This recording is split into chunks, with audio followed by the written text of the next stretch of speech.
the Donald Trump gave a one-page proposal to Iran, and the Iranians responded with this.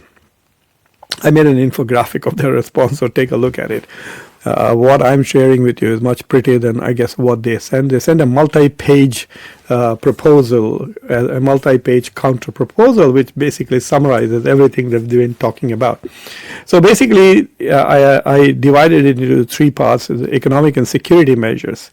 So they are saying that lift U.S. sanctions immediately. They want many U.S. sanctions to be terminated. They are also saying release frozen Iranian assets. Iranian assets are frozen in many banks in Japan, in South Korea, even in Indian banks. India is a very friendly country with Iran. In spite of that, many of Iran's assets are frozen in Indian banks. Of course, some of it was transferred by Biden to the Qatari banks, but they are still frozen there. So the Iranians are saying, please release our frozen assets. I think they might be close to $100 billion, the frozen assets of Iran. I think what's frozen in Qatari banks are about $6 billion. So the end of U.S. naval blockade, obviously they want the U.S. naval blockade to be eased so that Iranian oil can go. They want a permanent ceasefire and an end to a war. They don't want a temporary solution, and they want guarantees against future U.S.-Israeli attacks.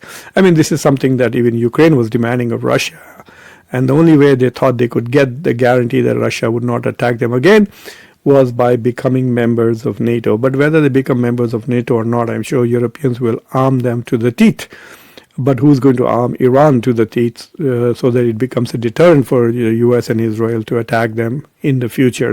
Trump might decide again in October that he would attack Iran if he thinks it will help him in November elections.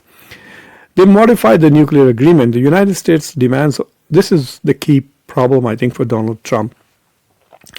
So the Iranians saying, keep Iran's nuclear infrastructure. They're not going to dismantle it. This is a demand that the U.S. and Israel are making, especially the Israelis, that they need to completely eliminate their nuclear infrastructure, their scientific research, their enrichment facilities, etc. All the centrifuges, I guess, they want them destroyed or given away or sold.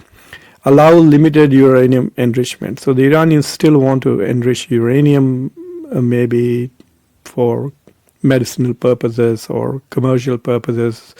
You don't need to go beyond 5% of enrichment for that.